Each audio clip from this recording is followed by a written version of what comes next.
안녕하세요. 저는 얼마 전에 개차반 같은 시부와 찌질이 전 남편과 이혼하고 혼자 살게 된 40대 초반의 돌싱이에요. 보통 결혼을 할 때 부모도 본다고들 하잖아요. 저는 그런 것들은 중요하지 않다고 생각했거든요. 그런데 그게 제 오판이었다는 걸 처음이자 마지막 결혼을 통해 알게 됐어요. 부모와 자식 간의 관계, 그리고 그 부모의 모습이 자녀에게 미치는 영향이라는 게 생각보다 단순하지 않다는 걸 제 전 남편과 시부를 보며 알았거든요. 저는 남편과 결혼하기 전까지 한 번도 결혼에 대해 긍정적으로 생각해 본 적이 없었어요. 저는 쇼핑몰을 운영하면서 먹고 살 걱정은 없었고, 무엇보다 괜찮은 남자를 만나기 힘들었어요. 여자 혼자 사업을 한다고 하면 꼭 밥상에 숟가락만 얹으려는 남자들이 나타나거든요. 그래서 그런 남자들 다 쳐내고 나니 남자를 못 믿겠더라고요. 그런 면에서 남편은 절대로 제 일에 간섭하려는 행동은 없었어요.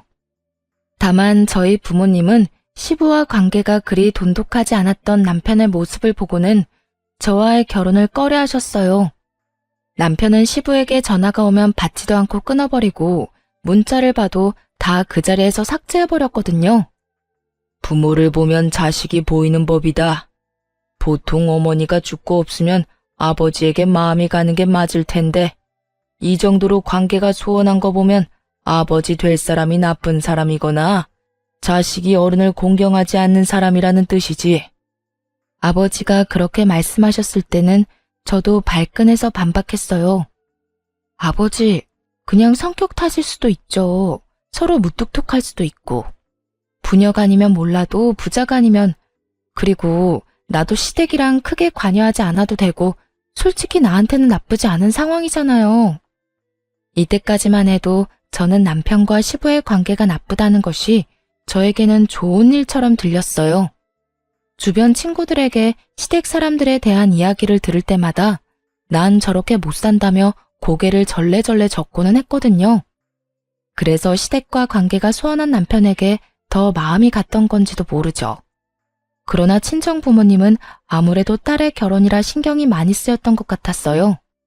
이날을 떠올리면 그런 부모님의 걱정이 괜한 걱정이라며 웃으며 넘겼던 제 뒤통수를 한 대 때려주고 싶어요.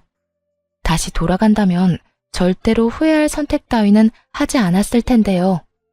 그러나 저는 그만큼 남편에게 신뢰를 느끼고 있었어요. 그래서 결혼까지 하게 됐고요. 친정은 꽤 잘 사는 편이었고 다행스럽게도 저는 신혼집에 큰 돈을 들이지 않아도 되는 상황이었어요. 남편과 제 직장에서 가까운 곳에 친정아버지 명의 아파트가 한 채 있어서 결혼 전부터 거기서 살고 있었거든요. 아버지가 도와주셔서 그 집에서 신혼집을 차리게 됐고요. 평수는 넓지 않았지만 남편은 돈 안 들이고 신혼집이 생겼다는 것에 무척 고마워했어요. 그렇게 남편과의 신혼생활이 시작됐어요. 제 나이 40에 홍기를 꽉 채워 결혼한 연상연하 커플에게도 신혼은 즐거운 나날의 연속이긴 했죠. 그런데 그 즐거운 나날은 얼마 가지 못해 금이 조금씩 가기 시작했어요. 남편의 문제라기보다는 시부의 문제 때문이었죠. 시부가 사는 시댁은 저희 신혼집과 가까운 데 있었어요. 결혼 전 남편은 그 시댁에 살고 있지 않았어요. 관계가 그리 좋지 않았던 만큼 남편은 따로 자취를 하고 있었죠. 시댁과 신혼집이 가까웠지만 남편이 시부와 가깝지 않았기에 저도 시부와 그 정도 관계를 유지하게 될 거라고 생각했어요. 그런데 그 생각이 완전 잘못된 거였죠. 시부는 남편이 아니라 제게 연락하기 시작했어요. 세아가, 우리 집에 냉장고가 고장이 나서 뭘 할 수가 없구나. 반찬이 다 쉬어빠져서 이 여름에 보관도 못하고 수리를 하자니 너무 낡아서 수리가 될지 걱정이고 사자니 돈이 없고. 남편이 시부의 연락을 다 씹어대니 시부가 저에게 전화를 하는 건 정해진 순서였죠. 그렇다고 제가 시부 연락을 남편처럼 다 무시할 수는 없는 노릇이잖아요. 네, 아버님. 그이랑 상의해보고 연락드릴게요. 일단 남편 이름을 팔고 남편에게 전화를 했죠. 아버님 나한테 연락 오셨어. 시댁 냉장고가 고장났다고 하시는데 어떻게 할까? 당신한테 연락 왔어? 웬만하면 무시하라고 말하고 싶은데 당신 입장도 좀 그럴 테니까 당신이 대충 알아서 해줘. 술이 필요하면 수리해도 되고 사야 된다면 원룸에 들어가는 작은 거, 싼 거 사드려도 되고 어떤 일을 해도 내가 했다고 이야기하면 아버지도 수긍할 거야. 돈 없어서 안 해줬다고 해도 뭐라 하시지 못할 테니까 사실 무시하는 게 제일 좋긴 한데. 남편 말에 저는 생각보다 크게 놀라고 말았어요. 관계가 나쁘다는 것은 알았지만 대놓고 무시하라고 말할 정도로 사이가 나쁜 건지는 몰랐거든요. 그 이야기를 듣는 내내 저는 어떻게 해야 하나 싶었어요.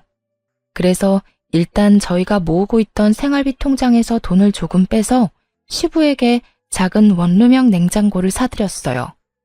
기존에 있던 것도 그것과 비슷한 크기라서 다행이긴 했죠. 시부는 제게 고맙다며 이빨은 칭찬만 해주더군요. 그렇게 사건이 일단락되는가 싶었는데 그 뒤로 시부는 무슨 문제만 생기면 저한테 전화를 했어요. 그럴 때마다 하는 말이 항상 가전이 고장났다는 거였죠. 처음에 사준 냉장고, 그 뒤에 중저가 작은 크기의 TV, 전자레인지까지 벌써 3개의 가전을 저희 생활비로 바꿔드렸어요. 그런데 마지막 전자레인지를 바꾸고 한 달도 안 돼서 또 연락이 왔어요. 아가, 요즘에 황사가 너무 심하구나. 집에 환기를 시킬 수도 없고 너무 갑갑해서 그러는데 공기청정기 하나만 집에 놔줄 수 없겠니? 배도 그렇게 좋지 않은데 나쁜 공기 쐬려니 여간 불편한 게 아니다. 집에서만이라도 깨끗한 공기 맡고 싶은데 어떻게 안 되겠냐? 한마디로 공기청정기를 사달라는 거였죠. 저는 시부에게 말했어요. 아버님, 저희도 요즘에 돈 나갈 곳이 많아서 이렇게 자주 사드릴 수는 없어요. 일단 모아놓은 돈도 거의 다 떨어져서 이번 공기청정기 사는 것도 아슬아슬하네요. 다음부터는 저희도 마련해드리지 못할 것 같아요. 저는 돌려서 말하면 시부가 또 눈치 없이 요구할까봐 일부러 대놓고 앞으로는 사주지 않겠다고 말했어요. 그래, 아무래도 오랫동안 같은 집에서 살다 보니 가구나 가전들이 많이 낡았지. 그래도 네 덕에 중요한 것들은 몇 가지 바꿀 수 있었으니 여기까지 해준 것만 해도 고마운 일이지. 솔직히 시부가 한 소리 할 줄 알았는데 의외로 알겠다며 수긍을 하더군요. 마지막이라는 생각을 하고 나니 홀가분하게 공기청정기를 사서 시댁으로 보냈어요. 앞으로 이런 일이 없겠지 하는 마음에 그간의 짜증을 덜어내고 보낸 거였죠. 마지막이다 생각하니 마음도 그 전보다야 편했어요. 그리고 공기청정기를 시부에게 사주고 집에 돌아와 저는 집 정리에 들어갔어요. 제가 계속 살던 집이라 결혼 후에 남편 짐이 들어오면서 점점 공간이 좁아지기 시작했거든요. 그래서 집을 정리하면서 안 쓰는 물건들, 상태가 꽤 괜찮은 것들은 모두 중고마켓에 팔기로 결정했죠. 그런데 중고마켓에서 글을 올리려고 했는데 바로 보이는 화면에 제가 시부에게 사준 것과 동일한 공기청정기가 딱 올라와 있더라고요. 올린 지 얼마 안 된 게시물이었는데 그것도 미개봉으로 올라와 있더군요. 인기가 많은 모델이 아니었기 때문에 정확하게 기억하고 있었거든요. 이상하다 싶어서 사진을 확인해 봤는데 아무리 봐도 방바닥이며 벽지가 시부 집에 있는 것과 똑같은 거였어요. 저는 글 주인의 거래 내역을 확인했어요. 예전에 올린 글들도 전부 미개봉 상품이었는데 하나도 빠짐없이 제가 시부에게 사준 가전들이었죠. 설마 아니겠지 하는 마음이 들면서도 제발 내가 생각하는 그런 게 아니길 바랬어요. 설마 시부가 저한테는 가전이 필요하다고 해놓고 미개봉으로 팔아먹었나 싶었거든요. 그래서 직장 동료에게 부탁해서 직거래 성사시켰어요. 그리고 동료 대신 직접 제가 거래를 하기로 한 장소로 향했고요. 그곳에는 시부가 떡하니 서 있었어요. 공기청정기를 가지고. 주소 봤을 때부터 확신이 됐어요. 시부 집 바로 앞에 있는 공원이었거든요. 며느라가, 네가 왜 여기 있는 거냐? 시부 표정이 아주 가관이었죠. 게다가 공기청정기를 몸으로 가리려고 시도하는 것을 보니 더 열받았어요. 아버님이야말로 제가 사주신 공기청정기 들고 왜 공원에 나와 계세요? 설마 지금 중고거래 하러 나오신 건 아니죠? 그게 말이지. 내가 원하던 모델이 아니라서 팔아서 다른 거로 사려고 했지 뭐냐. 너한테는 미안한 일이라 내가 말도 안 했어. 자연스레 거짓말을 꺼내더군요. 아버님, 그 말에 책임지실 수 있으세요? 그럼 여태껏 제가 사준 가전들은 집에 얌전히 잘 있겠네요. 아버님 집도 코앞인데 제가 직접 확인하러 가도 될까요? 지금 집에 말이냐? 네, 제가 사준 것들이 잘 있는지만 확인할게요. 제가 진짜 시댁으로 들어가려고 하니 시부가 온몸으로 저를 막으며 땀을 뻘뻘 흘리며 하소연하더군요. 아버님, 거짓말 그만하세요. 제가 사준 가전도 여태껏 다 팔았다는 거 알아요. 중고마켓에 거래 내역 다 나오는데 그건 모르셨나 봐요. 아니, 어떻게 이러실 수 있어요? 저희가 그렇다고 용돈을 안 드리는 것도 아니고. 아이고, 며느라가, 내가 미안하다. 그래도 너는 돈 많이 벌잖냐. 나는 늙어서 이제 써주는 곳도 없고 일할 곳도 마땅찮으니 돈을 버는 게 없잖아. 늙으니 몸에 힘도 없고 써주는 곳도 없어서 그래. 네가 나 좀 이해해주면 안 되겠니? 시부는 제 눈치를 보며 저 자세로 굽히고 들어오더군요. 그런데 그게 더 얄미운 거예요. 시부는 한 직장에 오래 있지도 못했고 매번 사고쳐서 직장에서 쫓겨났다는 말을 들었거든요. 쫓겨나는 이유는 매번 돈 문제 때문이었고요. 돈을 벌려면 진득하게 일을 해야 하는데 그걸 못하고 가불이나 하고 성실하지도 못하니 매번 쫓겨나는 게 일상인 거죠. 그리고 그런 사람이었으니 이렇게 며느리 뒤통수를 치는 거였죠. 이해를 하고 말고를 떠나서 이건 신뢰의 문제잖아요. 돈을 마련하려고 저한테 거짓말을 몇 번이나 하신 거예요. 제가 얼마나 기가 막히는지 아시기는 하냐고요. 앞으로 이런 거 사드릴 생각 없으니 물건 사달라고 저한테 연락하지 마세요. 저희 남편한테 전화해서 용건 말씀하시고요. 누구는 돈이 남아 돌아서 사준 줄 알아요? 남편이야 어떻든 저라도 시부와의 관계를 좋게 만들어 보려고 했는데 결국 모든 것이 와르르 무너져 버렸어요. 그리고 시부가 들고 있는 공기청정기를 가져오며 말했어요.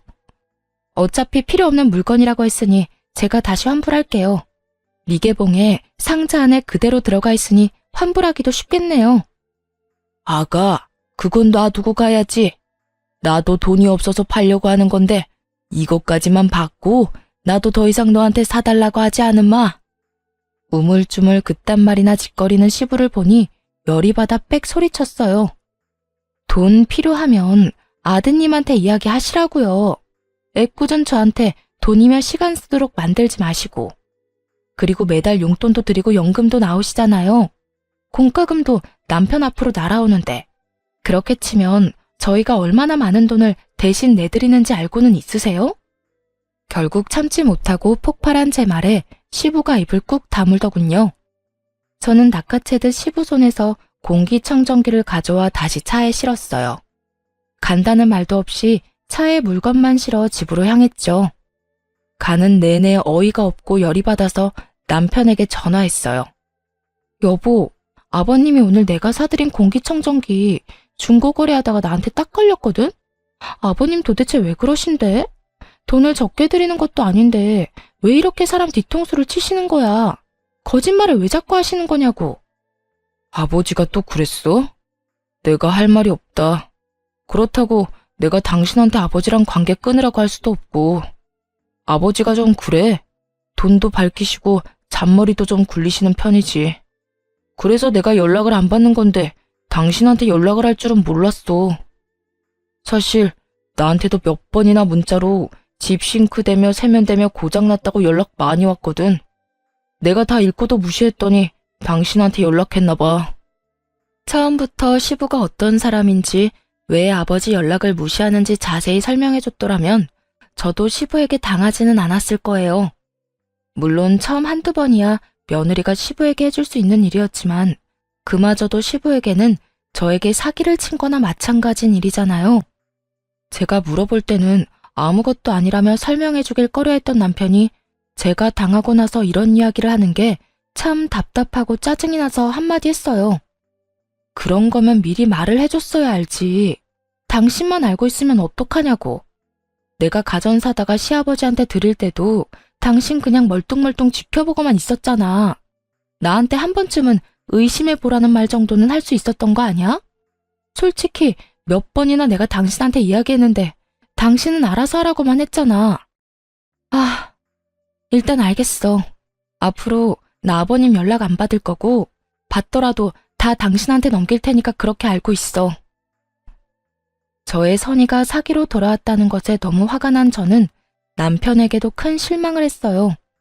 그리고 시부의 요구를 더 이상 들어주지 않도록 연락 자체를 차단하겠다는 제 말에 남편은 긍정도 부정도 하지 않았죠. 다만 그날 집에 가서도 불편한 기색을 숨기지 않았더니 남편도 제 눈치를 실실 보더군요. 그 뒤로 시부 연락을 몇 번 무시했더니 저한테 연락은 더 이상 오지 않았어요. 다만 남편에게 더 많은 연락이 간 모양이었어요. 저야 속 편해졌으니 시부에 대한 생각은 더 이상 하지 않았어요. 결혼하고 1년도 안 되어서 이런 일이 벌어져서 솔직히 화도 많이 났지만 그래도 더 이상 연락을 안 하게 됐으니 다행이라고 생각하기로 했어요. 초반에 잘 끊어냈다 싶었죠. 그렇게 몇 달간 참 조용한 시간이 흘렀어요. 시부에게 연락이 없으니 그냥 제 생활만 하면 돼서 마음도 편하고 좋았거든요. 그런데 그 평화로운 시간은 모르는 번호의 연락 한 통으로 다시 와장창 무너졌어요. 저는 폰이 2대가 있어요. 한 대는 개인적으로 사용하는 폰이었고 한 대는 사업용으로 사용하는 회사 폰이었죠. 그리고 회사 폰으로는 모르는 사람들 연락도 자주 오는 편이었어요. 여느 때와 다름없이 모르는 연락처로 온 번호를 받았더니 어떤 중년 남자의 목소리가 들렸어요. 혹시 전화 받으신 분이 이종길 씨 며느리 되십니까? 시부 이름을 대는 남자 목소리에 저도 깜짝 놀랐죠. 제가 며느리 되는데 누구세요? 저는 이종길 씨하고 사고가 난 사람인데요. 이종길 씨가 자전거를 몰고 오다가 저를 치었어요. 자전거 전용 도로도 아니고 갑자기 골목에서 튀어나와서 사람을 치는데 병원에 가야 해서 합의금이라도 받으려고 하니 돈이 없다면서 자식들한테 연락하라고 하지 뭡니까? 아들은 전화해도 한 통도 받지를 않으니 결국 며느님한테 연락한 겁니다. 시부가 자전거로 사람을 쳤다기에 깜짝 놀라서 말했어요. 몸은 괜찮으세요? 이를 어째. 일단 저희 아버님 좀 바꿔주시겠어요? 그래, 나다. 이런 일로 연락해서 미안하구나. 다짜고짜 미안하다는 말을 꺼내는 시부에게 제가 말했죠. 아버님, 사고 난 거 어떻게 하기로 하셨어요? 상대방이 많이 다쳤나요? 병원에 가봐야 할 것 같은데 일단 50만 원만 좀 빌려줘라. 내가 차용증이든 뭐든 쓸 테니까. 지금 당장 이 사람하고 합의는 해야 하지 않겠니? 당시에는 너무 경황이 없어 상황을 알아볼 틈도 없이 일단 돈을 빌려주기로 했어요. 그리고 빌려달라는 말은 곧 갚을 거라는 말이니 부담도 없었고 말이죠. 노파심에 한마디 덧붙였어요. 아버님, 다치신 분 입원으로 다 마무리해야 해요. 계속 끌고 오면 답 안 나오니까 병원 같이 가서 진료 보고 다 할 때까지 그냥 가시면 안 돼요? 신신당부를 하고 전화를 끊었지만 그 뒤로 걱정이 되는 건 어쩔 수 없었어요. 저녁까지 아무 연락이 없으니 상황이 궁금해 제가 먼저 전화를 했어요. 아버님, 일은 잘 처리됐어요? 뒷말 안 나오도록 잘 해결하신 거 맞죠? 그래, 다 해결 잘 됐다. 네가 돈을 빌려줘서 그걸로 합의금이랑 치료비 했어. 그 돈은 내가 나중에 꼭 갚으마. 고맙다, 며느라가. 그렇게 말을 하는 시부를 보며 시부도 반성을 했나 싶은 생각이 들었어요. 게다가 자전거로 친 사람이 생각보다 상태가 괜찮다는 말에 안도의 한숨을 내쉬었죠. 경황이 없고 너무 놀랐지만 잘 해결됐으니 말이에요. 그런데 그 한 달 뒤, 이번에도 모르는 사람에게 전화가 왔어요. 상대방은 전화를 한 시점부터 이미 화가 나 있었어요. 여보세요? 이종길 씨 가족이요? 네?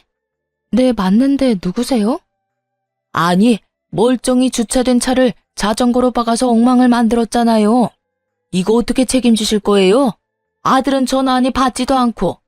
이거 다 고치려면 못해도 100만 원은 넘게 나올 텐데. 그쪽 시아버지라는 사람이 돈 못 주겠다고 버티고 있으니 내가 답답해서 가족한테 연락한 거요. 또 사고 소식이었어요. 이번에는 자전거로 주차된 자동차를 박았다고 하더군요. 결국 이날도 150만 원을 시부에게 빌려줬어요. 시부는 절대 돈을 달라고 하지 않았어요. 빌려달라고 했을 뿐이지. 그러니 뭐라 할 수도 없고 괜히 짜증나고 열받는 마음에 남편에게 전화해서 화냈어요. 여보, 아버님이 자전거 타고 다니면서 여기저기 사고 엄청 내고 다니는 거 당신 알아? 뭐? 그런 일이 있었어? 나야 모르지. 전화는 안 받았으니까. 그리고 요즘에는 나한테 연락도 안 오시던데. 모르는 번호로 연락 한 번도 안 왔어? 당신한테 전화했었다는데?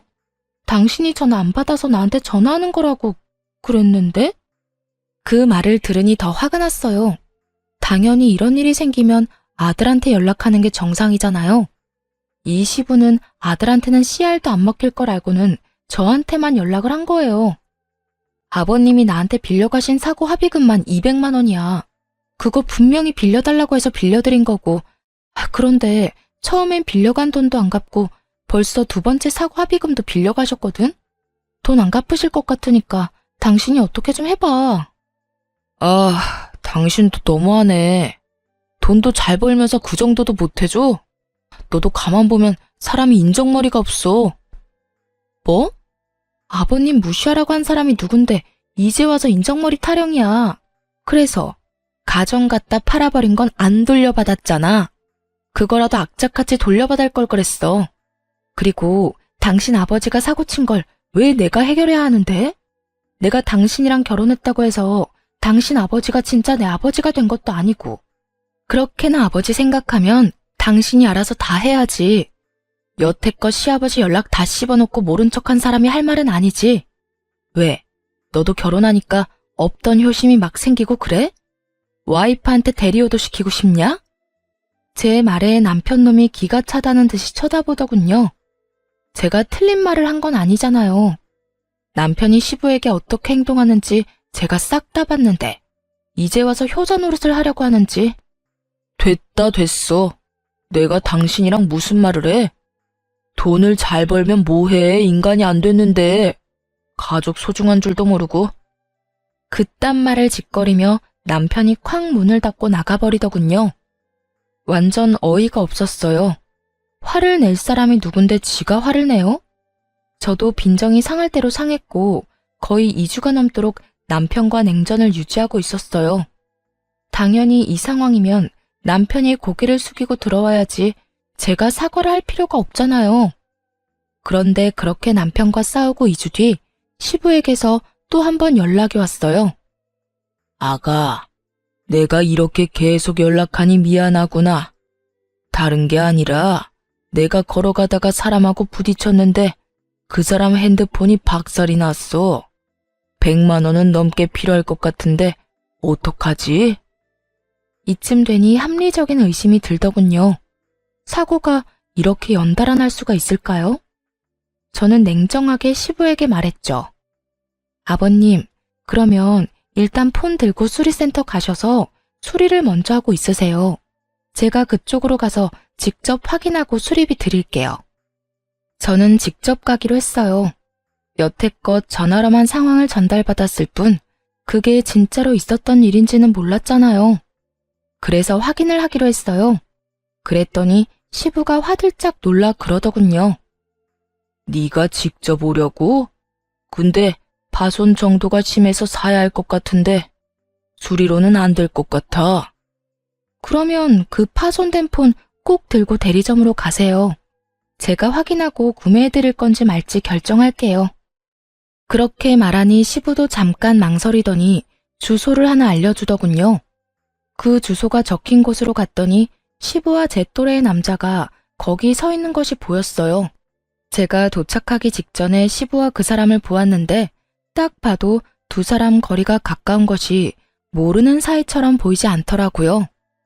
아버님, 저 왔어요. 이쪽 분이 사고 난 상대방이세요? 네, 어르신이 제 폰을 박살내서 제가 가져왔어요. 화면이 완전히 깨졌고 터치도 먹통이에요. 제가 봤을 때 수리는 의미 없고 새로 사야 할 것 같거든요. 요즘에 나오는 걸로요. 딱 봐도 옛날 모델의 폰이었어요. 그걸 요즘 모델로 바꾸겠다는 남자를 보니 기도 안 차더군요. 그렇지만 오늘만큼은 그냥 해달라는 대로 해줄 생각이었어요. 화장대 깊숙한 곳에 모셔뒀던 그 카드를 가져왔으니까요. 남편이 결혼 직후 만들었던 신용카드였는데 실물 카드로는 안 쓰고 페이로만 쓰다 보니 진짜 카드는 안 들고 다녔거든요. 그걸로 저 남자가 원하는 걸 결제해줄 생각이었어요. 괜찮아요. 카드로 일시불로 구매해드릴 테니까요. 현금만 보내주다가 카드로 결제하니 시부가 약간 당황하더군요. 이번에도 현금을 받을 줄 알았나 봐요. 그런데 시부가 상대방 남자의 눈치를 좀 보더라고요. 아마 현금으로 나오면 둘이서 나눠받을 생각이었던 모양이었는데 제가 카드를 긁으니 생각한 대로 일이 돌아가지 않아서 그런 듯 싶었어요. 게다가 시부는 얼마나 당황했는지 손에 들린 서류를 숨길 생각도 안 하더군요. 일상생활 책임 손해보험을 탈 수 있는 서류요. 신청서랑 견적서 뭐 이런 것들이었는데 그걸로 보험 타면 자기 부담금 빼고 다 나오는데도 저한테 돈을 뜯으려는 속셈인 게 다 까발려진 거죠. 그전에도 그랬을지도 모르죠. 며느리한테 현금 받아가고 또 보험까지 타먹은 거면 보험 사기는 아니지만 며느리한테 사기친 거나 다름없고 저 상대방까지 한통 속이면서 서로 돈 나눠 먹으려고 공사친 거면 보험회사와 며느리 둘 모두에게 사기친 거니까요. 그렇지만 이번에는 그렇게 화가 많이 나지는 않았어요. 남편 신용카드로 결제하는 거라서요. 결제를 하고 나니 시부와 사고 당사자는 급히 가봐야 한다며 저를 두고 나가더군요. 그리고 시부와 헤어진 바로 직후에 남편에게 전화가 왔어요. 응, 나야. 이거 뭐야? 180만 원? 당신 지금 어디서 뭐해? 아버님이 다른 사람 핸드폰 파손시키는 바람에 그거 수습하려고 나와 있지. 원래 수리하려고 생각했는데 상대방 분이 수리해도 안 될 것 같다고. 새로 사야 할 것 같다고 해서 내가 당신 카드로 결제했어. 왜? 문제 있어? 아니, 그걸 왜 내 카드로 사는데? 그럼 왜 내가 계속 돈을 내야 해? 당신 이상하네. 원래라면 아버님이 친 사고 당신이 수습하는 게 맞는 거 아니야? 나는 며느리지 딸이 아니잖아. 며느리는 가족 아니야? 너 이렇게 성격 못된 애였어? 돈 뒀다 뭐하게. 너 잘 벌잖아. 그 정도면 네 선에서 해결할 수 있었던 거 아니야? 그러니까 내가 왜 해결해야 하냐고. 당신이 신경도 안 쓰는 아버님 왜 나한테 다 맡겨? 한두 번이 아니잖아, 한두 번이. 당신이 언제부터 효자였어? 나한테 신경 쓰지 말라고 하더니 왜 또 갑자기 못해줬다고 난리야. 잘해주고 싶으면 네 돈으로 잘해드려. 그리고 내가 네 가족이 원할 때마다 돈 인출해줘야 하는 통장이야? 어디서 사람을 호구 취급하고 난리야? 내가 이 땅 꼴 보려고 너랑 결혼한 줄 알아? 너 말 잘해. 너 돈 많다고 언제까지 내가 너한테 굽실거려야 하는데? 이런 식이면 나 너랑 못 살아. 굽실거린 적 없던 남편놈이 이딴 말을 꺼내니 진짜 기가 차서 열이 얼굴로 확 오르더라고요. 살지 마. 누구는 이렇게 살고 싶겠어? 그리고 네가 언제 나한테 굽실거렸어? 이런 식이면 못 산다고? 내가 할 말이다 이놈아. 해 이혼. 뭐하러 눈치 보고 있어? 말 한 번 잘 꺼냈네. 네가 안 하면 내가 그 말 하려고 했는데 잘 됐네. 내 눈이 병신이었지. 어디서 이런 인간이랑 결혼을. 결국 화를 못 참은 제가 남편놈 말에 이혼을 하자고 선언하고 전화를 확 끊어버렸어요. 남편놈이 당황한 듯 다시 연락 와서 그런 거 아니라고 홧김에 말 좀 잘못한 거 가지고 무슨 이혼이냐며 난리였지만 저는 눈도 깜짝 안 했어요. 입 밖으로 꺼낸 말 책임져. 나랑 못 살겠다며. 나도 네 의견 존중한다니까. 한 입으로 두말하지 말고 그냥 네가 원하는 대로 해줄게. 그리고 오늘 집에 들어오면 당장 짐 싸서 나가. 네 얼굴 꼴도 보기 싫으니까. 결국 남편놈은 제게 애원했지만 제가 받아주지 않았고 그렇게 저희는 빛과 같은 속도로 이혼을 했어요. 결혼한 지 1년도 안 되어서 이혼한 거죠. 결혼 기간이 짧아서 이혼도 빠르게 됐어요. 나눌 것도 없었고 서로 가져온 만큼 가져갔죠. 그렇게 이혼하는 동안 다행인지 불행인지 시부는 연락을 한 번도 안 했고 저는 당연히 시부가 우리 이혼에 대해 알게 됐기 때문에 연락이 안 오는 거라고 생각했어요. 그런데 이혼이 다 된 후에 시부에게서 전화가 한 통 왔어요. 이혼을 했는데 전화를 할 정도면 뭔가 큰일이 있어서 그런가 싶어서 전화를 받았는데 시부가 굉장히 급한 목소리로 용건부터 건네더군요. 아가, 내가 급해서 그러는데 돈 좀 빌려줄 수 없겠냐? 아들 녀석이 전화를 안 받아서 그래. 내가 실수로 외제차를 박았는데 차주가 500만 원이나 달라고 하네. 너도 알다시피 내가 그 큰 돈이 어딨냐? 내가 믿을 사람이 너뿐이라 그래. 가족 좋다는 게 뭐냐? 이럴 때 돕는 거지. 내가 꼭 그 돈 갚아줄 테니까 한 번만 더 도와다오. 응? 말하는 이야기를 들어보니 저희 부부가 이혼했다는 것도 전혀 모르고 있는 눈치였어요. 그때 저는 좋은 생각이 났어요. 아버님, 제가 예전에 빌려준 돈 200만 원이요. 그것도 빌려가시고는 안 갚으셨잖아요. 그거 먼저 갚아주지 않으시면 더 이상 돈은 못 빌려드려요. 여태껏 빌려준 돈도 갚지 않는데 제가 뭘 믿고 500만 원이라는 큰 돈을 빌려드려요? 앞에 빌려준 거 갚으시면 또 모를까. 200만 원을 갚으라고? 당장 돈이 없어서 전화를 했는데 돈을 내놓으라니. 못 갚으실 것 같으면 저도 500만 원은 못 빌려드려요. 그럼 전화 끊을게요. 아, 아니다. 내가 지금 200만 원 보낼 테니 그거라도 빌려다오. 시부는 얼마나 급했는지 허둥지둥 제 계좌로 그때 빌려간 200만 원을 보냈더군요. 저는 돈이 들어온 걸 확인하고 돈부터 다른 계좌로 보냈어요. 급했는지 시부가 다시 전화와서는 한 번 더 저를 재촉하더군요. 지금 돈 보냈으니까 확인해보고 500만 원 지금 당장 보내주거라. 차주가 지금 당장 돈 안 내놓으면 집에 가지도 못하게 할 판이라. 그런데 제가 가만히 생각해보니까 500만 원은 못 빌려드릴 것 같네요. 솔직히 아버님이 저 뒤통수 치신 게 한두 번은 아니시잖아요. 뒤통수라기보다는 거의 사기 수준이었는데. 그러니까 500만 원은 알아서 하시거나 제 전 남편하고 이야기하세요. 뭐? 지금 무슨 말을 하는 거야? 전 남편이라니? 저희 이혼했어요. 아버님 덕분에요. 여태껏 그것도 모르셨어요? 그래도 이 기회에 서로 주고받은 돈 확실하게 정리하게 돼서 다행이다 싶어요. 그러니까 이 연락처 바꿀 거니까 연락하지 마시고 돈 써야 할 일 있으면 아들한테 연락하세요. 남의 귀한 딸에게 빨대 꽂지 마시고요. 저는 그렇게 말하고 전화를 탁 끊어버렸어요. 길게 할 말도 없었어요. 솔직히 이번에도 저한테 사기치려는 것처럼 보였거든요. 돈도 다 정산했겠다. 굳이 무슨 이야기를 더 할까요? 그런데 시부는 저한테 하고 싶었던 말이 많았는지 계속 전화를 하더군요. 스팸을 걸었더니 이번에는 모르는 번호로 계속 전화질을 했어요. 몇십 통을 연달아 전화하는 시부를 보며 저는 무음으로 폰을 내버려뒀어요. 그런데 시부의 연락들 사이로 전 남편의 전화가 왔더라고요. 저는 전 남편 속이라도 긁을 생각으로 전화를 받았죠. 무슨 일이야?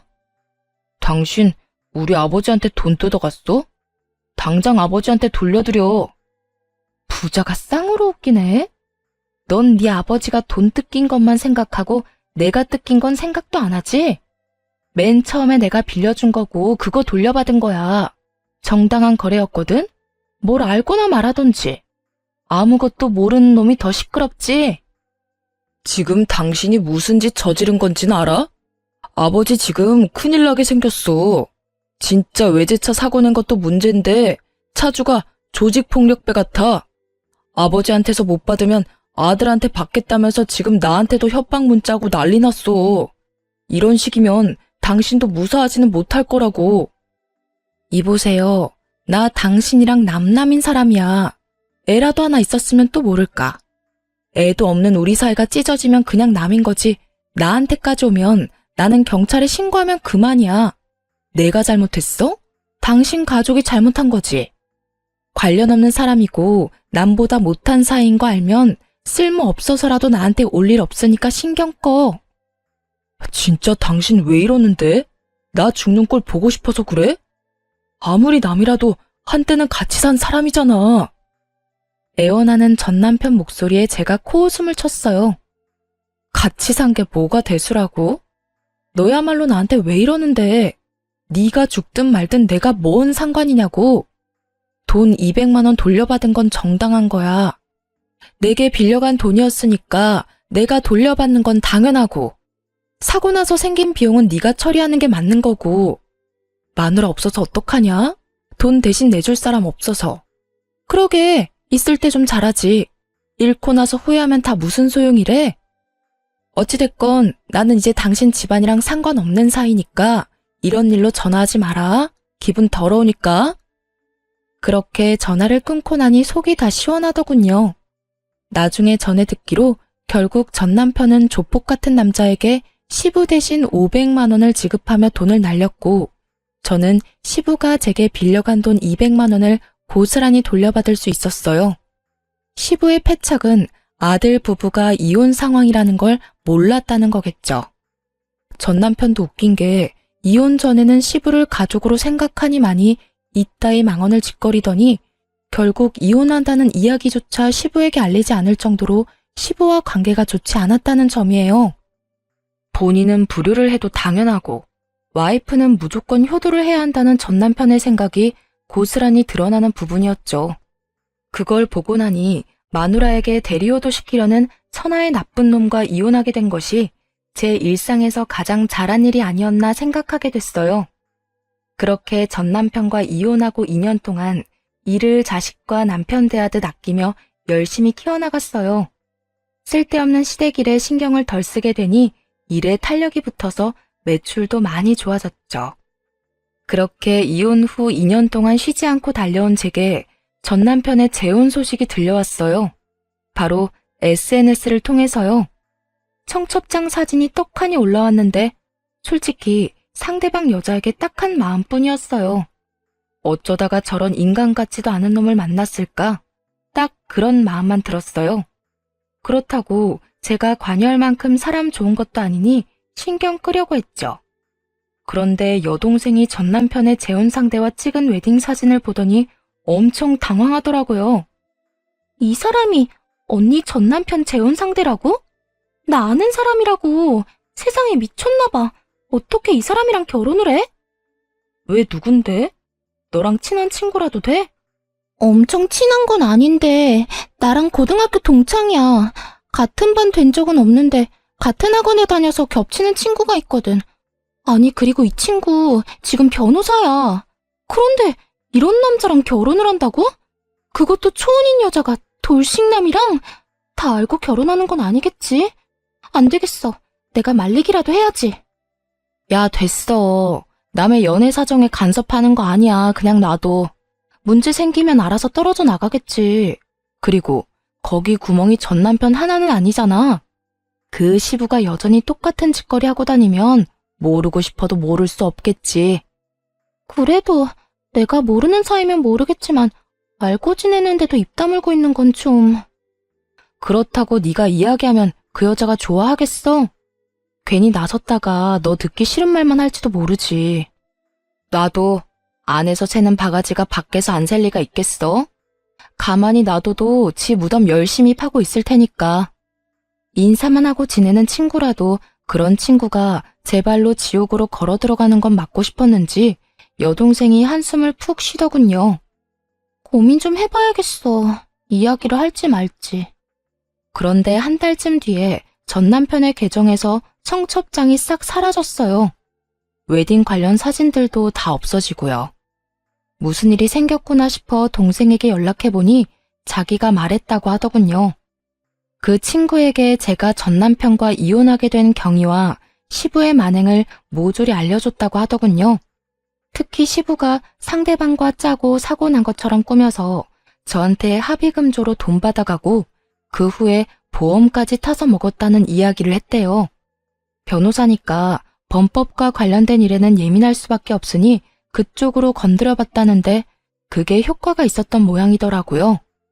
처음에는 동생의 의도를 오해해서 꽤 미워했다고 하던데 그 뒤에 시부가 그 예비 며느리에게 사고가 났다며 돈을 달라고 했다더군요. 사람이란 게 의심이라는 게 한 번이라도 들기 시작하면 끝도 없이 생기기 마련이거든요. 설마 하는 마음으로 가득한데 거기서 시부가 도화선을 당겨버렸으니 그 예비 신부가 자세히 알아봤던 모양이에요.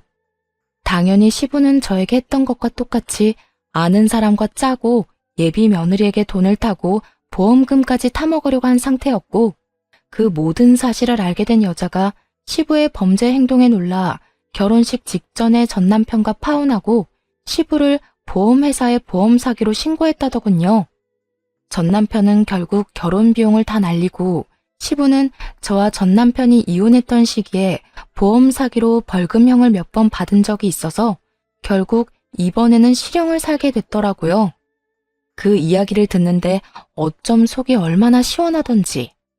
전 남편과 그 가족인 시부와 엮일 뻔했던 그 친구는 여동생을 찾아와 고맙다며 인사까지 하고 갔다고 해요.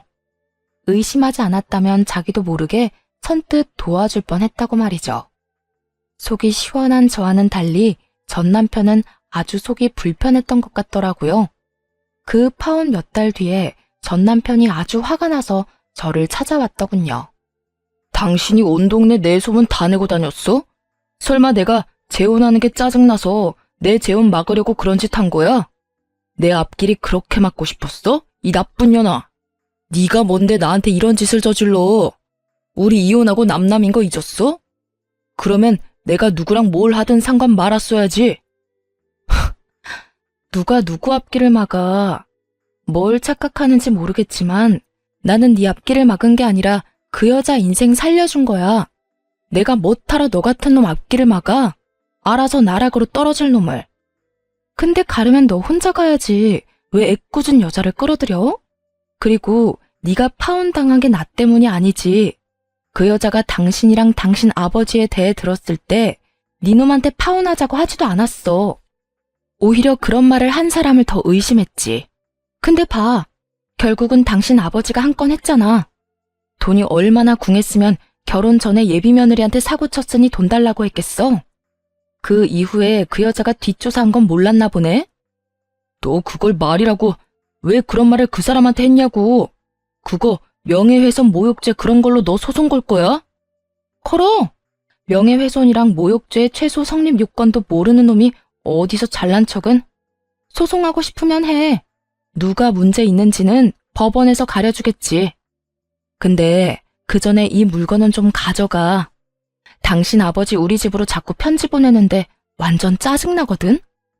저는 전 남편에게 하얀 편지 봉투 더미가 담긴 봉투를 거칠게 건넸어요. 아, 처음 알았는데 당신 아버지 좋은 데 가셨더라? 그런데 우리 이혼했다고 말했는데도 우리 집으로 편지 넣으시던데 앞으로 이 편지 반송시킨다고 전해줘. 그리고 그렇게 중요하고 효도하고 싶은 아버지면 좀 잘해. 도대체 뭐 하느라 아버지 뒤치다꺼리도 못해? 전 남편은 시부의 편지를 한 통 꺼내 읽고는 분을 사귀지 못하고 얼굴이 벌겋게 달아올랐어요. 제가 읽었던 것과 똑같은 내용이 적혀 있었죠. 당장 영치금부터 넣어달라며 자식이 된 도리로 아비가 이렇게 힘든데 돈 한 푼 안 넣어주는 건 어디서 배워먹은 버르장머리냐고 그렇게 쓰여 있었거든요. 몇 건이나 되는 보험 사기로 징역형 살고 있는 주제에 아주 당당하게 영치금을 바라는 시부와 그런 시부의 편지를 보고 열불이 난 전 남편을 향해 저는 한바탕 웃어줬어요. 너 너 얼굴 완전 홍당무 됐어. 이혼 전에는 한 번도 볼 수 없었던 얼굴인데 보고 있으니까 너무 웃기네. 그러게, 잘 좀 하지 그랬어? 하긴, 너 잘하긴 했잖아. 남의 돈으로 효도하는 거. 왜? 애써서 잡아뒀던 능력 좋은 예비 신부가 사라지니까 효도 같은 건 생각도 못 하겠어? 그러게 좀 작작하지 그랬어. 네가 네 아버지하고 연락을 아예 끊고 살면서 아버지 문제 오픈하고 해결하려 노력했다면 이런 일까지 벌어지지는 않았을 거야. 다 네가 만든 상황이니 어쩌겠어. 그냥 너희 아버지 원하는 대로 영치금이나 듬뿍 넣어줘. 어차피 결혼하려고 모은 돈도 있을 텐데 그걸로 아버지 돈 넣어드려. 효도해야지. 안 그래? 이 인간이 진짜 정신이 나갔나? 왜 이딴 편지를 이쪽으로 보내서 사람 쪽팔리게 만들어? 아, 너무 웃겨서 배 아프네. 우리 이제 여기서 다 끝난 거야? 나는 더 이상 너하고 관련된 거 하나도 안 남겼거든. 앞으로 재훈이 또 하고 싶을지는 모르겠지만 적어도 양심이 있다면 법 쪽에는 좀 피해라. 범법자 아버지 수수방관한 주제에 변호사랑 결혼을 지나가던 개가 웃겠네. 저는 그렇게 말하고 부들부들 떨며 노려보는 전남편 놈을 쫓아냈어요. 그렇게 노려보면 누가 무섭대요? 이빨 빠진 개가 노려봤자죠. 재혼 준비에 쓰였던 돈이며 자존심까지 모두 탈탈 털린 전남편의 소식은 그 뒤로는 알지 못했어요. 듣고 싶은 마음도 없고 들을 필요도 없었죠. 뼛속 깊이 새긴 경험 하나 알려준 놈으로 기억하고 있을 뿐이죠. 결혼 앞두고 계신 분들은 시댁 부모님 잘 보세요. 시부모를 보면 남편을 안다는 말이 거짓말이 아니었거든요. 옛말 틀린 말 하나 없다는 걸 깨닫고 저의 결혼 생활은 1년 반 만에 막을 내렸네요. 저의 실패를 경험 삼아 다른 분들은 실패하지 않으셨으면 하는 마음으로 제 이혼에 대해 길게 써봤어요. 시간 내서 글 읽어주신 분들 감사합니다.